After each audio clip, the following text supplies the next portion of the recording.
مناسک کا اثر نہیں ہے، کس کا ہے؟ سفر کا۔ لہذا جو حاجی اتنی دور سے آیا ہے کہ مدت مسافت سفر طے کر کے آیا ہے تو اس کو قصر کرنی ہے، اور جو حاجی اتنے قریب سے آیا ہے کہ مسافت سفر نہیں ہوئی ہے تو اس کو وہاں پر قصر کرنا ہے۔ مسافت سفر نہیں ہے تو اتمام کرے گا، مسافت سفر ہو گئی ہے تو قصر کرے گا۔ تو قصر کرے گا مینا کے اندر یا نہیں کرے گا، ایک نقطۂ نظر یہ ہے کہ اس کا تعلق مناسک حج سے ہے، لہذا مسافت شرعی، سفر شرعی کی مسافت ہوئی ہو یا نہ ہوئی ہو، قصر کرنی ہی کرنی ہے۔ اور دوسرا نقطۂ نظر کیا ہے کہ مینا کے اندر قصر کا مدار سفر کے اوپر ہے، لہذا سفر شرعی کی مسافت طے کر کے حاجی اگر آیا ہے تو قصر کرے گا، اور اس سے کم مسافت طے کر کے آئے تو پھر سفر نہیں کرے گا۔ بات سمجھ میں آ گئی آپ کو؟ نہیں؟ چلیے۔ وبه قال حدثنا مسدد قال حدثنا يحيى عن عبيد الله قال اخبرني نافع عن عبد الله قال صليت مع النبي صلى الله عليه وسلم بمنى ركعتين وابي بكر وعمر ومع عثمان صدرا من امارته ثم اتمها۔ حضرت عبداللہ ابن مسعود رضی اللہ تعالیٰ عنہ فرماتے ہیں کہ میں نے مینا میں حضور کے ساتھ 2 رکعت پڑھی۔ جب حضور حج کے لیے تشریف لائے تو 2 رکعت پڑھی۔ پھر صدیق اکبر اپنے دور خلافت میں حج کے لیے تشریف لائے تو انہوں نے بھی مینا کے اندر 2 رکعت پڑھی۔ فاروق اعظم رضی اللہ تعالیٰ عنہ جو ہے اپنے دور خلافت میں حج پہ تشریف لائے تو مینا میں 2 رکعت نماز پڑھی، اس لیے کہ حضور جب تشریف لائے تھے تو کہاں سے آئے تھے؟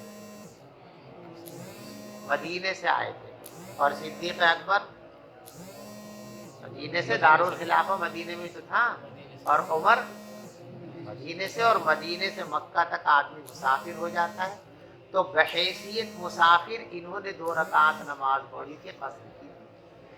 حضرت عثمان غنی رضی اللہ تعالیٰ عنہ شروع میں جب حج کو تشریف لاتے تھے تو وہ بھی قصر کیا کرتے تھے، لیکن بعد میں انہوں نے اتمام کرنا شروع کر دیا تھا، پوری نماز پڑھنے لگے تھے، اور پوری نماز وہ ایک تعویل کر کے پڑھا کرتے تھے۔ مکے سے ذرا فاصلے پر انہوں نے ایک عورت سے شادی کر لی تھی، یا وہاں پر اپنے لیے ایک مکان بنا لیا تھا، تو جب حج کا موسم آتا تو ذرا کچھ پہلے آپ آ جاتے تھے اور چند دن یہاں قیام کرتے تھے، پھر مکے میں آ جاتے تھے، مینا میں آ جاتے تھے۔ تو اب سفر تو ان کا وہاں تمام ہو گیا اس گاؤں میں پہنچنے کے بعد، اب سفر شروع ہوا اس گاؤں سے، اور اس گاؤں سے جہاں تک جو ہے مسافت سفر نہیں ہے تو وہ مقیم ہے، تو مقیم ہونے کی وجہ سے کیا کرتے تھے؟ وہ اتمام کیا کرتے تھے، اور مقیم کو اتمام کرنا ہی چاہیے، اس کے لیے قصر جائز نہیں ہے۔ اور میں نے حضرت عثمان کے ساتھ بھی ان کے خلافت کے شروع دور میں 2 ہی رکعتیں پڑھی، ثم اتمھا، لیکن پھر وہ پوری 4 رکعت پڑھنے لگے تھے۔ چلیے۔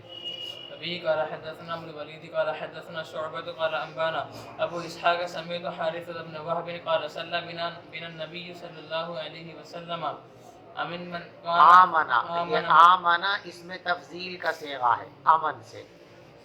آمن ما كان بمنا ركعتين۔ یہ فرماتے ہیں کہ رسول پاک صلی اللہ علیہ وسلم نے مینا میں ہم کو 2 رکعت نماز پڑھائی، حالانکہ ہم سب سے زیادہ مامون تھے۔ قصر کا تعلق خوف سے ہے یا خوف سے نہیں ہے؟ قرآن پاک میں جو قصر کا حکم ہے وہاں خوف کی قید لگا کر بیان کیا گیا ہے۔ اذا ضربتم فی الارض فلیس علیکم جناح ان تقصروا من الصلاة ان خفتم ان یفتنکم الذین کفروا، اگر تمہیں کافروں اور دشمنوں کی طرف سے اندیشہ ہے تو قصر کیا کرو، لیکن پوری امت آج اس پر متفق ہے کہ ان خفتم کی قید یہ قید اتفاقی ہے، قید اعتراضی نہیں ہے، لہذا امن ہو تب بھی، خوف ہو تب بھی، جب سفر ہوگا تو قصر ہوگی۔ ٹھیک ہے؟ اس کی دلیل ایک تو یہ روایت ہے کہ حجۃ الوداع کے موقع پر رسول پاک صلی اللہ علیہ وسلم جب مکے میں تشریف لائے ہیں حج کرنے کے لیے اور مینا میں آپ نے قیام فرمایا، اس وقت دور دور تک بھی مسلمانوں کو کافروں کا اور دشمنوں کا کوئی خوف نہیں تھا۔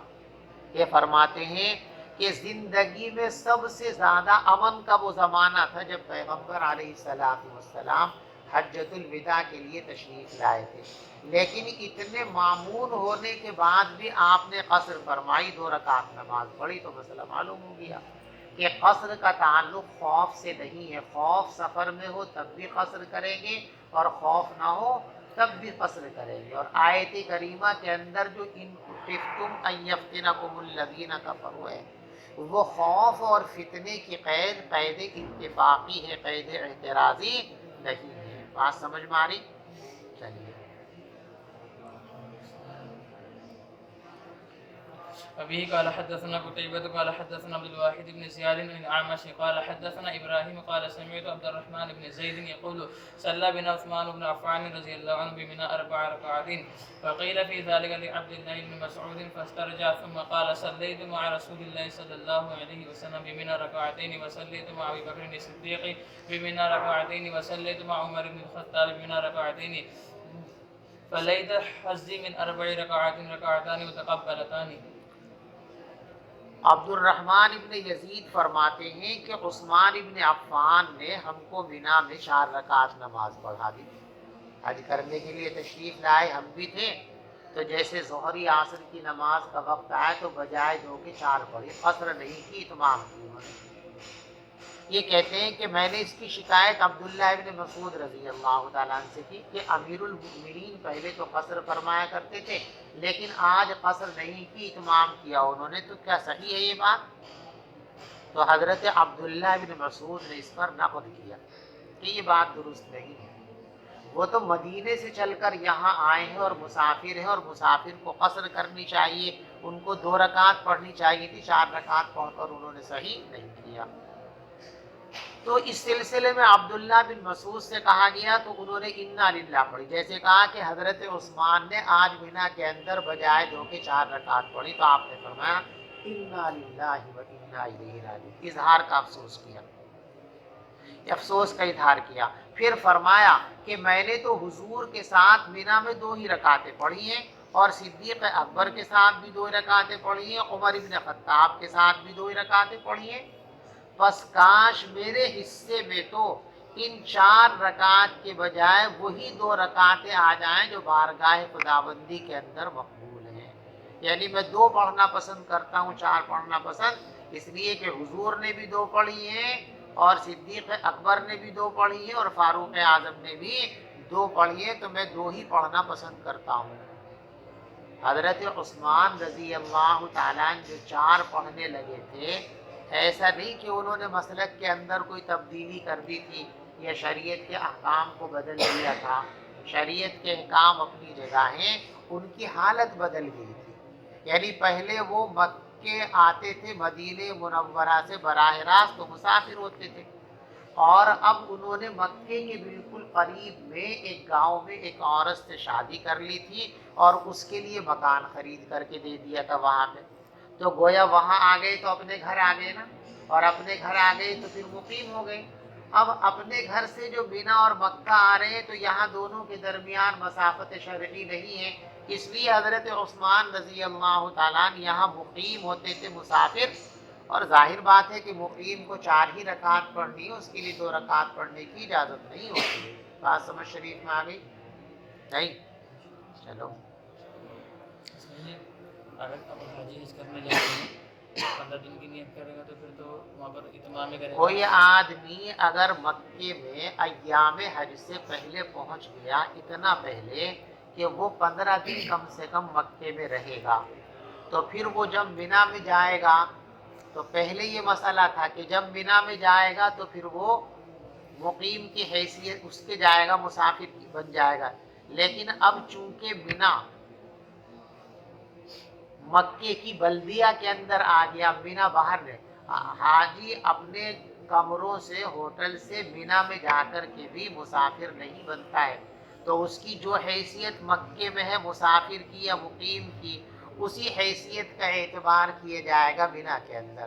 اگر وہ مکے میں مقیم بن گیا تو مینا میں بھی مقیم رہے گا، کیونکہ اب مینا مکے کی بلدیہ کا حصہ ہے، پہلے علیحدہ ایک جگہ تھی، لیکن اب آبادی اتنی بڑھ گئی ہے مکہ مکرمہ کی کہ مینا جو ہے بالکل وہ مکے کی آبادی میں آ چکا. عزیزیہ جو مکے کی ایک کالونی ہے جہاں بڑی تعداد میں حاجیوں کو ٹھہرایا جاتا ہے، یہ عزیزیہ کالونی بالکل مینا کی برابر میں، ادھر یہ مینا ہے، ادھر یہ عزیزیہ کالونی ہے.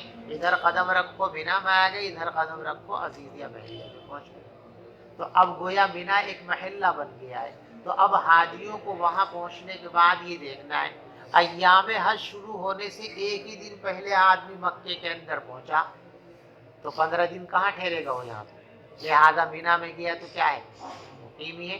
تو اب یہ دیکھا جائے گا کہ مینا میں اگر مکے میں اگر مقیم ہے تو مینا میں بھی مقیم شمار کیا جائے گا، مکے کے اندر مسافر ہے تو مینا میں بھی مسافر شمار کیا جائے گا. چلو. باب اقام النبی صلی اللہ علیہ وسلم فی حجۃ الوداع کے موقع پر حضور پاک صلی اللہ علیہ وسلم کتنے روز مکے میں مقیم رہے تھے. چلو. وبه قال حدثنا موسى بن اسماعيل قال حدثنا وهيب قال حدثنا ايوب عن ابي العالية البرائي عن ابن عباس قال قدم النبي صلى الله عليه وسلم اصحابه لصبح رابعة يلبون بالحج فامروا ان يجعلوها عبداللہ ابن عباس فرماتے ہیں کہ نبی پاک صلی اللہ علیہ وسلم اور آپ کے صحابہ ذی الحجہ کی چوتھی صبح کو 4 ذی الحجہ کو مکے میں آئے تھے، حج کا احرام اور تلبیہ پڑھتے ہوئے آئے تھے. پھر حضور نے ان کو حکم دیا کہ اس حج کو عمرہ بنا دو، مگر جس کے پاس ہدی ہے وہ عمرے کو حج میں تبدیل نہیں کرے گا، اس کو عمرہ ہی کرنا ہے. چلیے. باب فی کم یقصر الصلاة وسمى النبی صلی اللہ علیہ وسلم السفر کتنی مسافت پر قصر کرے گا، یہ مسئلہ میں آپ کو شروع میں سمجھا دیا. پڑھ دو عبارت جلدی سے. یوما ولیلۃ وکان ابن عمر ابن عباس یقصر ان یفطر فی اربعۃ برد و16 فرس. عبداللہ ابن عمر اور عبداللہ ابن عباس رضی اللہ تعالی عنہما قصر کیا کرتے تھے اور روزہ ترک کیا کرتے تھے 4 برید کے سفر میں، اور 4 برید کے 16 فرسخ ہوتے ہیں. ائمہ نے اسی کو قبول کیا ہے. چلیے. وبه قال حدثنا اسحاق قال قلت لابي اسامه حدثنا عبيد الله عن نافع عن ابن عمر ان النبي صلى الله عليه وسلم قال لا تسافر المرأة 3 ايام الا مع ذي محرم. پیغمبر علیہ السلام نے فرمایا کہ عورت 3 دن کا سفر نہیں کرے گی مگر محرم کے ساتھ، اس سے کم ہے تو کر سکتی ہے. اس سے استدلال ان کا یہ ہے کہ اگر 3 دن کے سفر کو حضرت نے سفر مانا، لہٰذا اگر 3 دن کی مسافت کے بغیر سفر ہے تو وہ سفر کہلائے گا، قصر کریں گے. اس سے کم ہے تو پھر قصر نہیں کریں گے. چلیے. وبه قال حدثنا مسلم قال حدثنا يحيى عن عبيد الله قال اخبرنا نافع عن ابن عمر عن النبي صلى الله عليه وسلم قال لا تسافر المرأة 3 الا معها ذو محرم. تابع احمد عن ابن المبارك عن عبيد الله نافع عن ابن عمر عن النبي صلى الله عليه وسلم. وبه قال حدثنا آدم قال حدثنا ابن ابي ذئب قال حدثنا سعيد المخبري عن ابي هريره قال قال النبي صلى الله عليه وسلم لا يحل لامرأة تؤمن بالله واليوم الاخر ان تسافر مسیرت یوم ولیلۃ لیس معہا حرمۃ. پیغمبر علیہ السلام نے ارشاد فرمایا کسی ایسی عورت کے لیے جو اللہ اور آخرت پر ایمان رکھتی ہو، یہ بات حلال نہیں ہے کہ وہ 1 دن اور 1 رات کا سفر بھی کرے، مگر یہ کہ اس کے ساتھ اس کا محرم ہونا چاہیے. بغیر محرم کے اس کو نہیں جانا چاہیے، محرم کے ساتھ جانا چاہیے. تابع يحيى بن ابي كثير وسهيل ومالك المخبري عن ابي هريره. باب يقصر اذا خرج من موضعه وخرج علي بن ابي طالب فقصر وهو قصر کا اثر کہاں سے شروع ہوگا؟ کہتے ہیں اپنی آبادی کی حد جہاں ہے وہاں سے نکلتے ہی قصر شروع ہو جائے گا. ٹھیک ہے. آپ میرٹھ سے جا رہے ہیں دہلی کے لیے، دہلی تو مسافت سفر کے اندر ہے لمبا، اس سے آگے کا آپ کا سفر ہے، آگرے جا رہے ہیں، اندور جا رہے ہیں، بمبئی جا رہے ہیں، کہیں بھی جا رہے ہیں، تو